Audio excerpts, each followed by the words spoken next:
नमस्कार। कार्यक्रम श्रोतासँग सांसदमा यहाँलाई स्वागत छ। म रमेश ढुङ्गेल। तपाईले यो कार्यक्रम इमेज एफएम 97.9 र इमेज न्युज एफएम 103.6 सँगै पश्चिमाञ्चलको लोकप्रिय FM radio Shaligram 100.6 megahertz Kusma पर्वत र रेडियो हाम्रो पाइला एफएम 91.6 जाजरकोटबाट पनि सुनिरहनु भएको छ। कार्यक्रममा हामीले मुलुकको पछिल्लो राजनीतिक स्थितिका बारेमा व्यवस्थापिका संसदमा प्रतिनिधित्व गर्ने एकजना सांसदसँग छलफल गर्ने गरेका छौं। संविधानमा उल्लेख भएअनुसार 1 वर्षभित्रै 3वटै तहको निर्वाचन गर्नुपर्ने संवैधानिक बाध्यता भए पनि अहिलेसम्म कुनै पनि तहको निर्वाचन हुन सकेको छैन। निर्वाचनको मिति घोषणा पनि हुन सकेको छैन। संक्रमणकाल अन्त्य गर्नका लागि 2074 साल माघ 7 गतेभित्र स्थानीय तह, प्रदेशसभा अनि संघीय संसदको निर्वाचन हुनुपर्ने हो। तर निर्वाचनको मिति नतोकिँदा अन्योलता बढेको छ। संसदमा रहेका दलहरू, सत्तापक्ष र विपक्षी दलहरूको जोड स्थानीय निर्वाचनमा रहेको बुझिन्छ। यद्यपि सरकारले पनि असन्तुष्ट दलहरूलाई सहमतिमा ल्याएर निर्वाचन गर्न संशोधन विधेयक संसदमा प्रस्तुत गरेको छ। तर सर्वाधिक चासोको रूपमा रहेका यी विषय संसदको प्राथमिकता भित्र परेको देखिँदैन। आज बस्ने संसदको कार्यसूचीमा पनि यी विषयहरू रहेको पाइएको छैन। हरेक राजनीतिक दलहरूले सभा समारोह तथा भाषणहरूमा निर्वाचनलाई राजनीतिक मुद्दा बनाए पनि उनीहरूले निर्वाचनका लागि आवश्यक कानुन पारित गर्ने र निर्वाचनको मिति घोषणा गर्ने काममा चासो देखाएको पाइँदैन। दलहरू एक आपसमा बसेर संवाद गरेको स्थिति छैन। निर्वाचन कानुन पारित गराउनका लागि सबै दल सहमत देखिन्छन्, तर संसदबाट प्रक्रिया अगाडि बढाएर पारित गराउन भनी मुख्य दलहरू चुकेको अवस्था छ। संसदमा संशोधन प्रस्ताव विधेयक पास हुनका लागि कुल सदस्य संख्याको 396 सांसदहरूको आवश्यकता पर्छ। संशोधन विधेयकको पक्षमा रहेको, विपक्षमा रहेको एमाले सहितका 9 दलसँग 201 सांसद रहेको जिकिर गरिरहेका छन्। यो अवस्थामा मुलुक कसरी अगाडि बढ्छ? मुलुक अनिर्णयको बन्दी भएको आम नागरिकले महसुस गर्न थालेका छन्। यी अनि यस्तै यावत विषयहरूमा आज हामीले सर्लाही क्षेत्र नम्बर 3बाट व्यवस्थापिका संसदमा प्रतिनिधित्व गर्नुहुने एमाले सांसद हरिप्रसाद उप्रेतीलाई आमन्त्रण गरेका छौं। यदि तपाईँ पनि उहाँसँग छलफलमा सहभागी हुन चाहनुहुन्छ भने हाम्रो स्टुडियोको टेलिफोन नम्बर 400656 मा टेलिफोन गरेर आफ्नो जिज्ञासा, आफ्नो प्रश्न राख्न सक्नुहुनेछ। तपाईले प्रश्न राख्दा शिष्ट भाषामा छोटो रूपमा आफ्ना भनाइहरू राखिदिनुहोला। यति बेला हामीसँग सर्लाही क्षेत्र नम्बर 3बाट व्यवस्थापिका संसदमा प्रतिनिधित्व गर्नुहुने एमाले सांसद हरिप्रसाद उप्रेती टेलिफोन सम्पर्कमा हुनुहुन्छ। उहाँलाई स्वागत गर्छौँ हामी। मान्यज्यू, यहाँलाई स्वागत छ। मान्यज्यू, यहाँलाई स्वागत छ कार्यक्रममा। धन्यवाद, नमस्कार। कता हुनुहुन्छ अहिले? राजधानीमै हुनुहुन्छ कि जिल्लातिर हुनुहुन्छ? होइन, म जिल्लातिरै छु। के लागि जानुभएको थियो?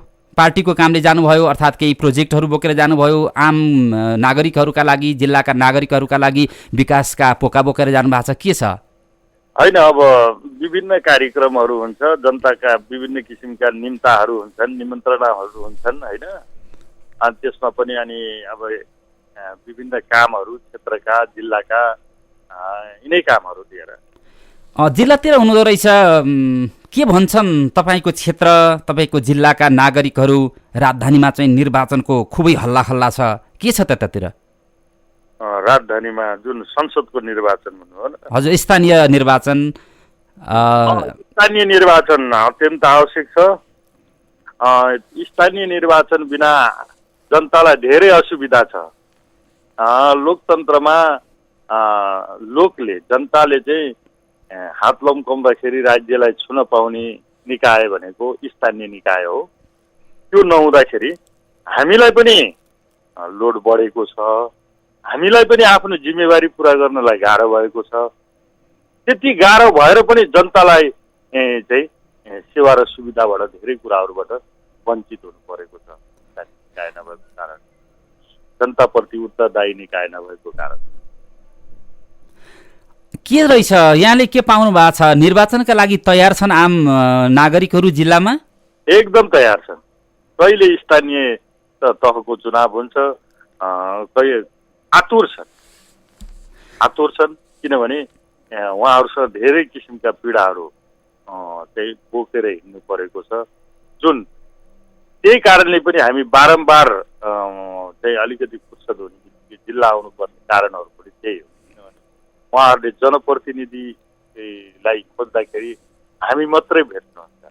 अब हाम्रो उतातिर पनि जिम्मेवारी छ, यतातिर पनि हामी सधैँ बस्न सक्दैनौँ, तर उहाँहरू हामीलाई सधैँ साथैमा राख्न चाहनुहुन्छ। त्यो हामीले बुझेका छौँ, उहाँहरूले नबुझेको होइन।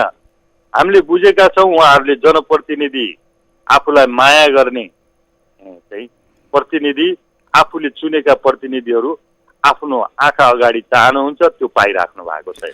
मुख्य दलहरू चुनाव भनेर कराइरहेको अवस्था छ। तपाईँ निर्वाचनको माहौल बुझ्न त जानुभएको होइन जिल्लामा? होइन, त्यो पनि हो। समग्रमा हामीसँग धेरै कामहरू। माहौल अनुकूल रहेछ भने निर्वाचनमा बढी जोड गरौँ, होइन भने हेर्दै जाउँ भन्ने स्थितिमा जानुभएको त होइन? होइन, त्यस्तो माहौल अनुकूल र प्रतिकूल, अहिले यो देशको समस्या नै त्यही हो। अनुकूल र प्रतिकूल हेर्ने बाहनामा लोकतन्त्रलाई चाहिँ एकदम कमजोर बनाइँदैछ। त्यो हुनु हुँदैन। एकदम क्यालेन्डर सिस्टममा स्थानीय निकायको चुनाव, प्रादेशिक चुनाव र सङ्घीय चुनाव क्यालेन्डर सिस्टममा हुनुपर्छ भनेर अहिले हामीले संवैधानिक व्यवस्था पनि त्यही किसिमले गरेका छौँ। कुनै निकायले कुनै निकायको चुनाव नगरिदिँदाखेरि त्यो बसिरहने 20औं वर्षसम्म चुनाव नहुने परिस्थिति अबका दिनहरूमा नहोस् भनेर हामीले लोकतन्त्रमा लोकसम्मतको आधारमा राज्य सञ्चालन हुने हुँदाले त्यो जनताका प्रतिनिधि चुनिने कुरा र अविच्छिन्न रूपमा ती निकायहरू चाहिँ कायम रहनुपर्छ र त्यसैले लोकतन्त्रलाई बलियो बनाउँछ र त्यसैले चाहिँ जनताका सरोकारहरू, जनताका समस्याहरूलाई सम्बोधन गर्छ भनेर हामी अविच्छिन्न रूपमा चाहिँ स्थानीय निकाय रहनुपर्छ भन्ने पक्षमा। यहाँहरू आम कार्यकर्ताहरू, आम नागरिकहरूका कुराहरूप्रति चिन्तित भए जस्तो कुरा गर्नुहुन्छ। आम नागरिक, तपाईँको जिल्लाका नागरिकहरू तपाईँलाई जिल्लामा देख्दा छक्क पर्ने स्थिति त छैन। नागरिकहरूले जिल्लामा नेताहरू देखे भने निर्वाचन आएछ कि क्या हो भनेर एक आपसमा कुरा गर्ने वातावरण बन्छ। यहाँलाई जिल्लामा देखेर त्यसो त भनेका छैनन्? अब त्यो त यहीँका जनतालाई सोद्धा पनि हुन्छ होइन।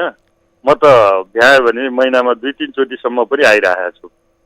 किनभने जति सक्दो उहाँहरूले बोलाएको ठाउँमा पुगिदिउँ भन्ने मेरो चाहना हुन्छ। म नेताको वरिपरि घुमेर हिँड्ने होइन म, र म कहिले पनि नेताको वरिपरि घुमेर काठमाडौँमा रमाएर बस्ने मेरो चाहना पनि होइन। म काठमाडौँमै पढेको हो है, र मेरो आफ्नो पढाइ सिद्ध्याएर म सिधै गाउँ फर्केको मान्छे हो। मलाई गाउँ रमाइलो लाग्छ पहिलो प्रथम।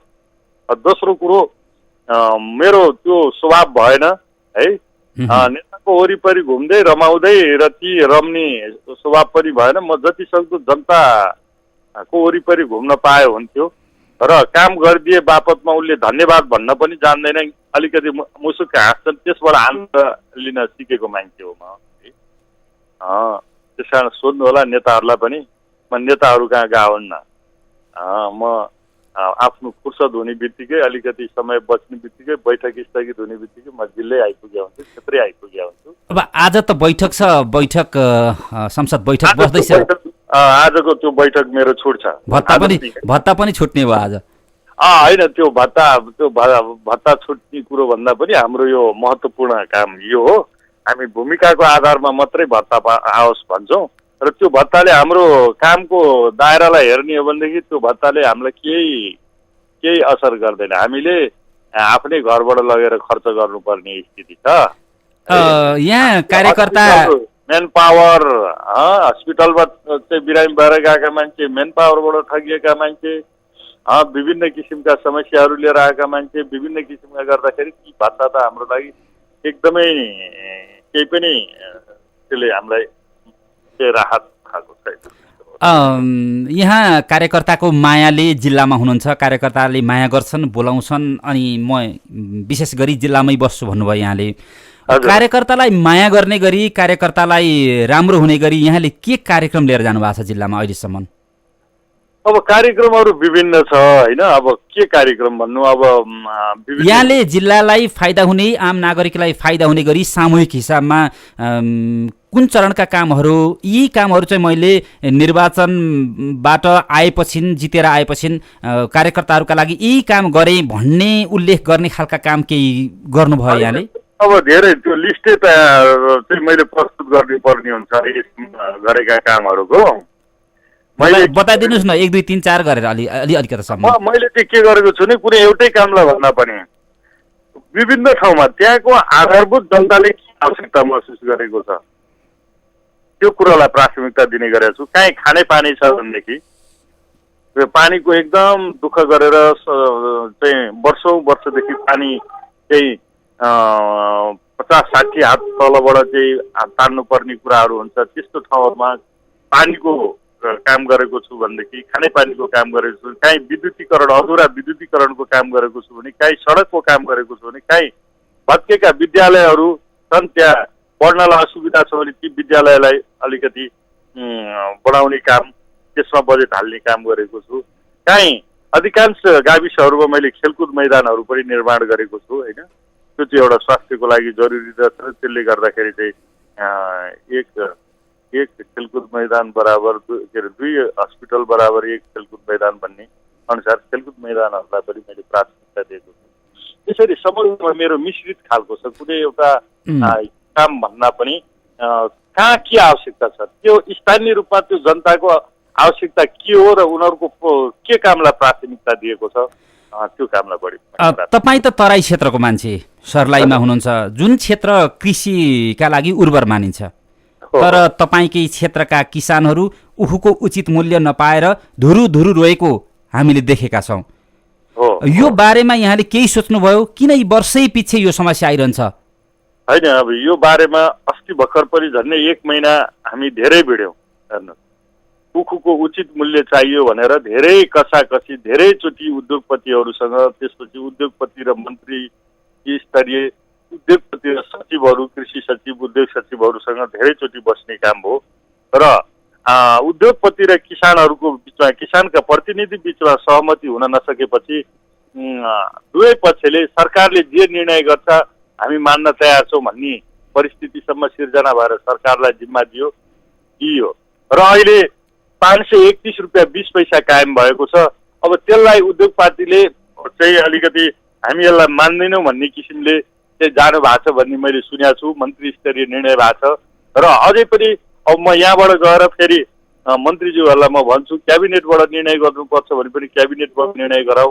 तर के भने किसानहरू धेरै पीडित छन्। किसानहरू चाहिँ समयमा भुक्तानी नपाएको कारण, उचित मूल्य नपाएको कारण धेरै पीडित छन् भनेर म जिल्लाका किसान प्रतिनिधिहरू, उखु महासङ्घका प्रतिनिधिहरूसँग कन्टिन्यू रूपमा किसानको पक्षबाट म सधैँ लागिरहेको छु र म किसानहरूले उचित मूल्य नपाउँदाखेरि, किसानहरू आन्दोलित हुँदाखेरि, किसानहरूसँग म संसद भइसकेपछि पनि म सडकमा पनि सुत्न आएको छु। किनभने किसानको मर्म मैले बुझेको छ। म अहिले पनि म किसानै हो र म किसानको छोरो हो र अहिले पनि मेरो बुवाले खेतीपाती गर्नुहुन्छ। त्यसकै आधारमा पनि मैले अहिले राजनीतिलाई यहाँसम्म पुर्याएको हो। यहाँहरू राजनीतिक दलहरू जति पनि जिल्लामा हुनुहुन्छ, राजनीतिक दलहरूका स्वार्थ केन्द्रित विषयहरू भयो भने तपाईँहरू सडक बन्द गर्न सक्नुहुन्छ, जिल्ला बन्द गर्न सक्नुहुन्छ। तर त्यही ठाउँका किसानहरू आफ्नो वस्तुको मूल्य, उचित मूल्य देऊ भन्दा यहाँहरू त्यसरी उत्रिएको चाहिँ देखिँदैन। होइन, यो यहाँ विश्वास गर्नुहोस्, म किसानसँग आएर किसानले उचित मूल्य पाएनन्, किसानले चाहिँ पेमेन्ट पाएनन् भनेर म सडकमा पनि उभिएको छु, म सदनमा पनि उफ्रिएको छु र आफू लागेको राजनीतिक पार्टीको अवधारणा मात्रै होइन, म सम्पूर्ण पार्टी मा रहेका विभिन्न पार्टीहरूमा रहेका मधेसवादी दलमा रहेका साथीहरू पनि जानुभएको थियो। अब उपमहासङ्घको अध्यक्ष त हाम्रो नेपाली काङ्ग्रेसकै आबद्ध हुनुहुन्छ। उहाँहरूसँग सधैँमा हातमा हात मिलाउँदै काँधमा काँध मिलाउँदै हामीले राजनीतिक दलभन्दा पनि माथि उठेर किसानका समस्याहरूलाई किसानको पीडाहरूलाई सम्बोधन गर्नुपर्छ। हामी जुन जुन दलबाट हेरे पनि किसानको पीडा उही हो।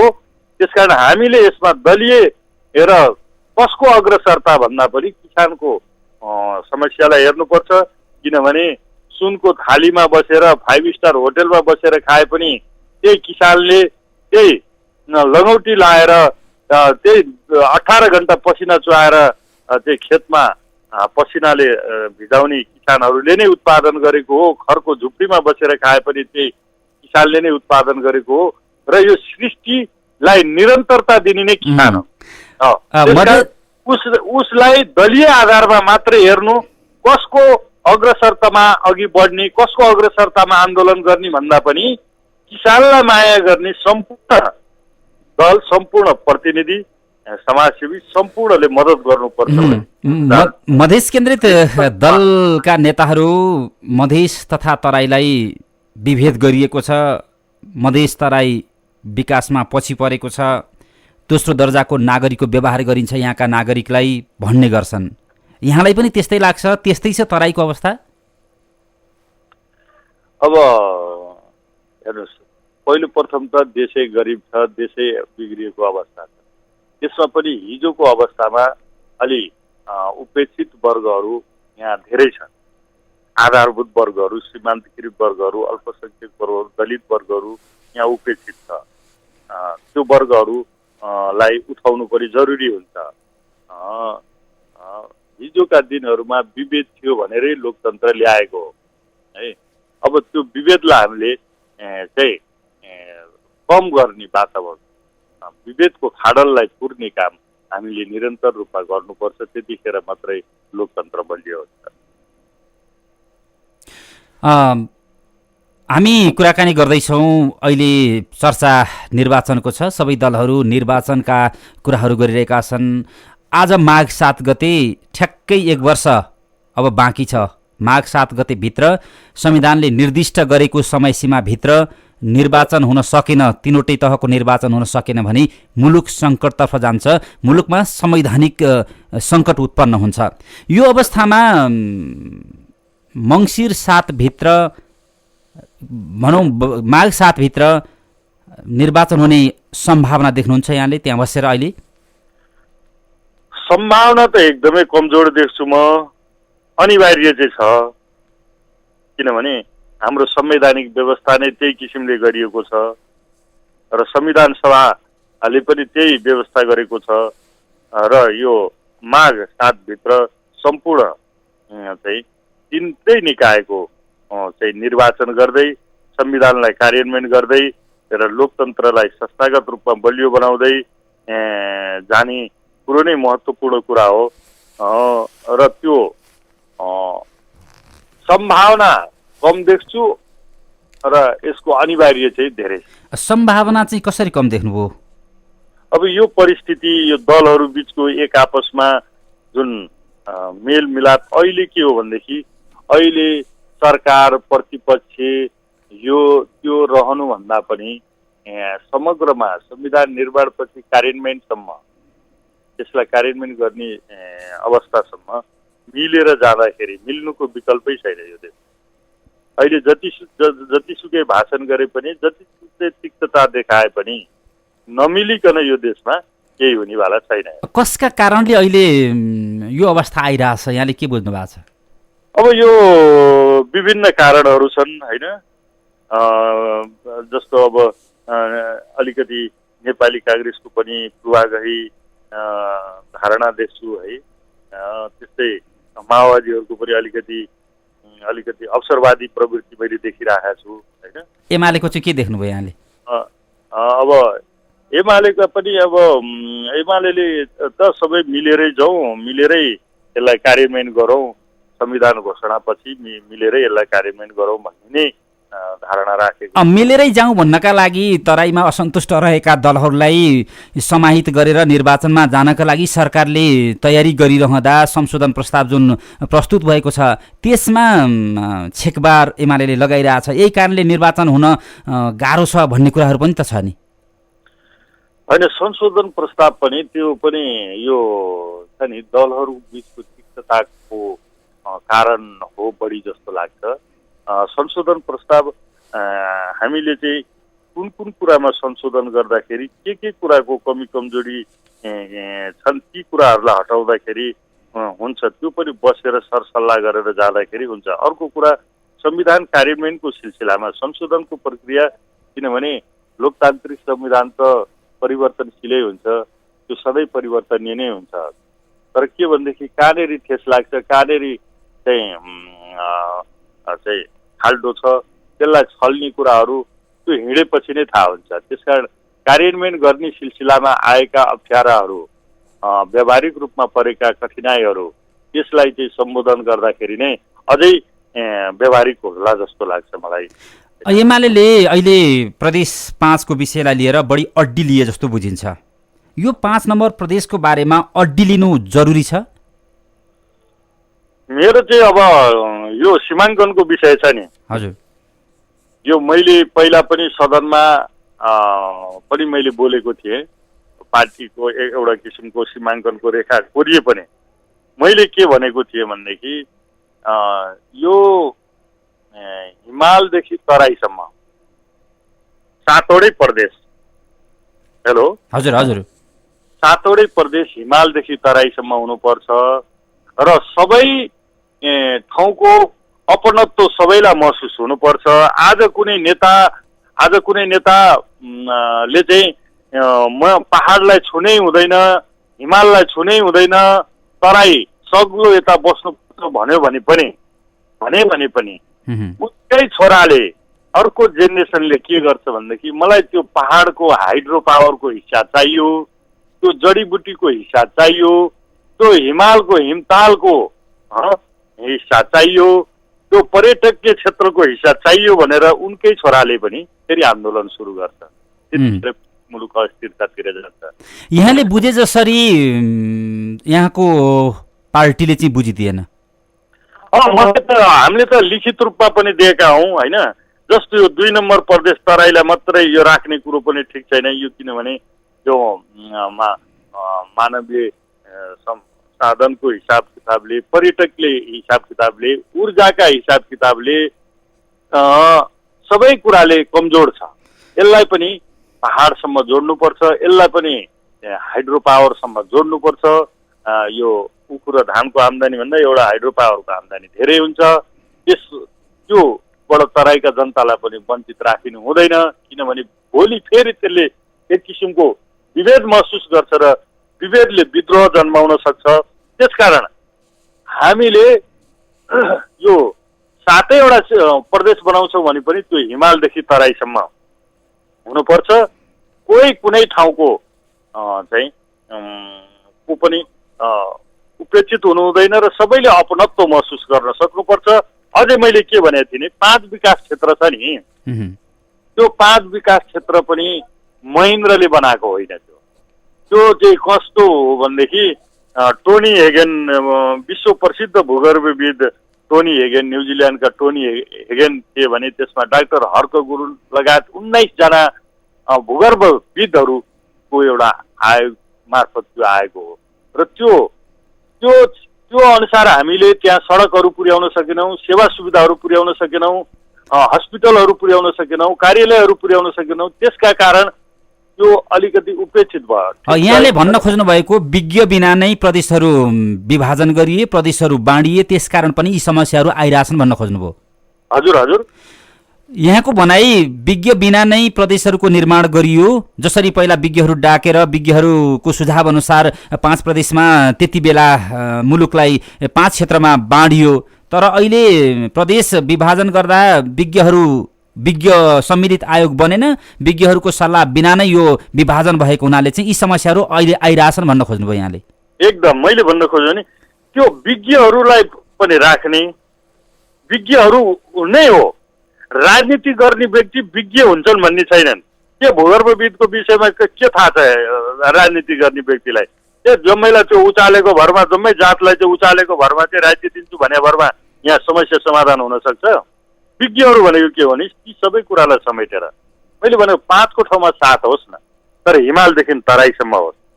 तराईको जनताले त्यो हिमालका ती पहाडका ती हाइड्रो पावरका ती जडीबुटीका ती प्राकृतिक स्रोत र साधनको हिस्सेदार हुन पाओस् र तराईमा फल्ने धानको पनि हिस्सेदार पहाड र हिमाल हुन पाओस्। त्यतिखेर त्यो किसिमले हाम्रो मुलुक विविधता भित्र रहेको मुलुक, त्यो विविधतालाई एकतामा गाँच्ने कुरो राष्ट्रिय गीत मात्रै भएर भएन। 100 थुङ्गा फुल्का हामी भन्ने, अनि त्यहाँबाट मुलुकलाई चाहिँ के अरे प्रदेशहरू विभाजन गर्दाखेरि चाहिँ छिन्न भिन्न बनाउने, एक अर्कासम्म चाहिँ जुट्न नदिने भन्ने त्यस्तो भावनाले जस्तो राष्ट्रिय गीत छ नि त्यही किसिमले हाम्रो चाहिँ संघीयता पनि हुनु पर्यो, त्यही किसिमले हाम्रो राष्ट्रिय एकता पनि हुनु पर्यो। सबै कुरालाई केन्द्र भागमा, राष्ट्रिय एकताको केन्द्र भागमा राखेर कोही पनि विभेदमा चाहिँ महसुस नगर्ने किसिमको, अब कसैले कसैलाई ठगेर ठगिँदैन। अब त्यो विद्रोहको सामना गर्नु मात्रै हो। त्यसमा ठग्ने कुरो अब कसैले परिकल्पना नगरे हुन्छ। त्यो कुराहरूबाट हामी बच्दै मुलुकलाई दीर्घकालीन शान्तिमा हामी लिएर जान्छौँ। अझै पनि झुक्क्याउन सक्छौँ, अझै पनि ढाँट्न सक्छौँ, अझै पनि छलसाम गर्न सक्छौँ, अझै पनि हामी के अरे निरङ्कुश हुन सक्छौँ भन्ने किसिमले गयो भने अब मुलुकमा शान्ति हुँदैन। सबैलाई त्यो विविधतालाई चाहिँ समेट्ने खालको अलिकति फराकिलो, अलि उदार खालको सोच सबै पार्टीका नेतृत्वमा हुनुपर्छ। होइन भने राजनीति गर्ने बित्तिकै सबै ज्ञातामै हुँ भन्ने खालको जुन प्रवृत्ति छ नि, त्यो प्रवृत्तिले धेरै कुरा बिग्रिन्छ। राजनीतिक नेताहरूले भाग बढ्न लाउने होइन मुलुकलाई, त्यो जरुरी छ, त्यो एकदमै जरुरी छ। ठिक छ, त्यसमा राजनीतिक कुराहरू समेट्नु एउटा पार्ट हो, आर्थिक कुराहरू समेट्नु एउटा पार्ट हो, सामाजिक कुराहरू, सांस्कृतिक कुराहरू समेट्नु त्यो विभिन्न कुराहरू छन्। तर सबै कुराको ज्ञाता मैले कसैसँग कुनै विज्ञकै जरुरी पर्दैन, कसैको आवश्यकतै पर्दैन। मैले राजनीति गर्ने बित्तिकै भन्ने कुरो नि यो सबैभन्दा गलत रूपमा स्थापित भएको छ।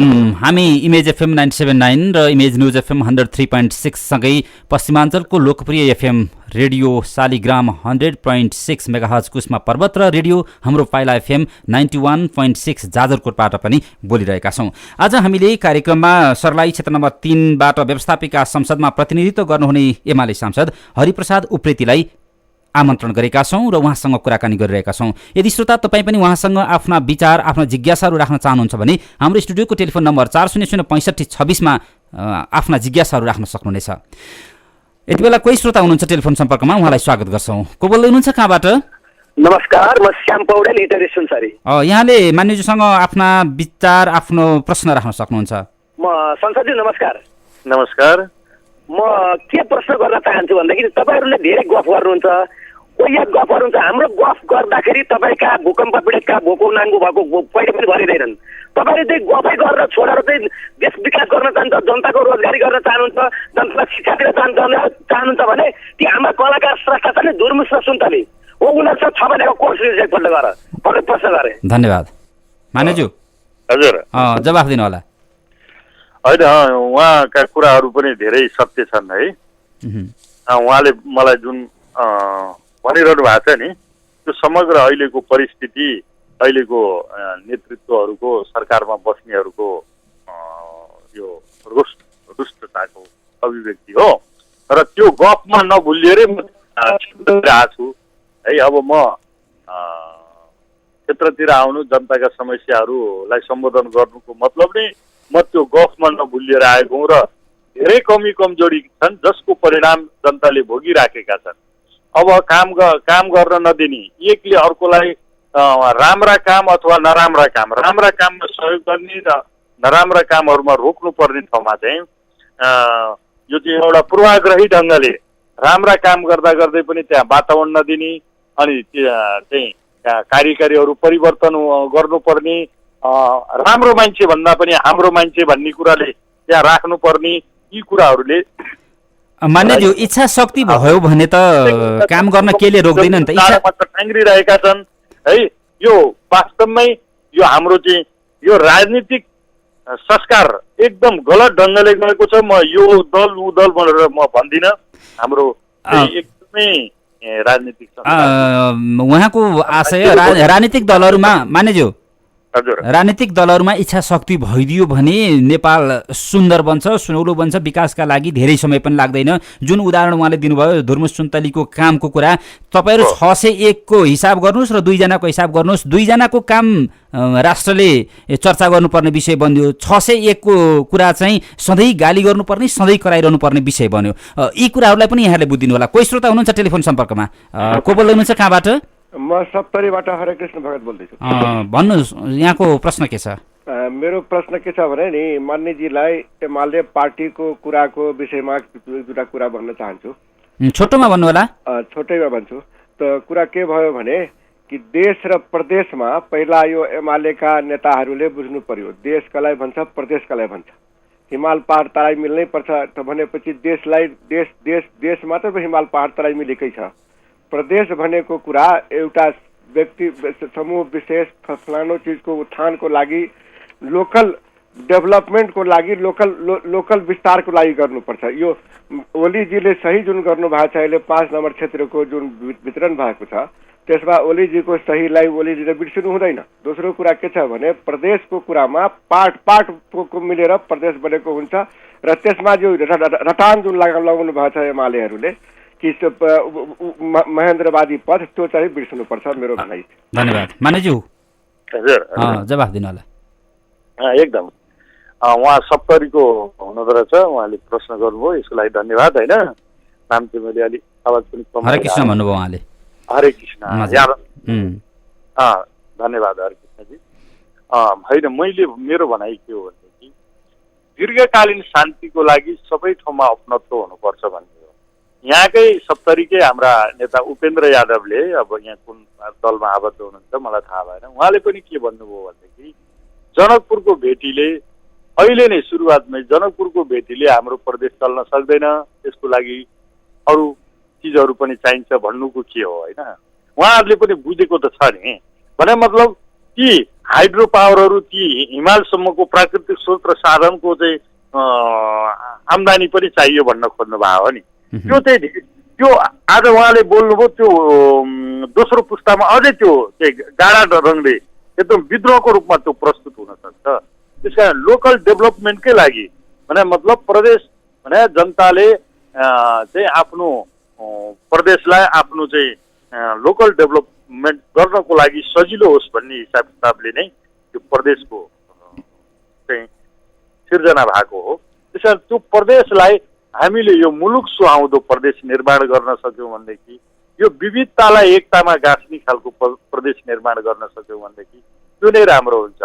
अब महेन्द्र पथ भन्नाले मैले अघि नै पनि भने महेन्द्रले आफूले कोरेको त्यो विकास क्षेत्र पनि थिएन, मैले त्यसैमा अड्नुपर्छ पनि भनेको होइन। उहाँले नै कोरेको थियो भने पनि राम्रो कुराहरूलाई अस्वीकार गर्नुपर्छ भन्ने त छैन नि दलहरूको। त्यो राम्रो कुरालाई राम्रो नै भन्नुपर्छ। त्यो चाहिँ हिजोका दिनहरूमा पद्म शमशेरले गरेका राम्रा कुरालाई पनि अहिले राम्रै भनिएको छ राणाकालको है।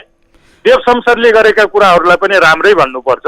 तर राजनीतिक दलहरूमा अलिकति संकीर्ण सोच चाहिँ छ। जति बेला प्रदेशहरूको निर्माण हुँदै थियो, हजुर मैले अघि नै भनिसकेँ, एकदम संकीर्ण सोच छ।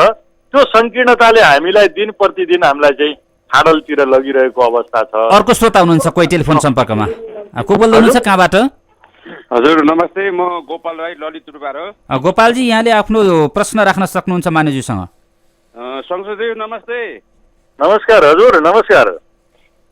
संसदज्यूलाई मेरो प्रश्न के भनेदेखि 601 जना संसद मन्त्रीमण्डलको मात्रै यो राज्य हो कि यहाँ 3 करोड जनसङ्ख्या नेपालको 3 करोड जनसङ्ख्याको पनि राज्य हो? त्यो प्रश्न भनिदिनुहोस् न संसदज्यू।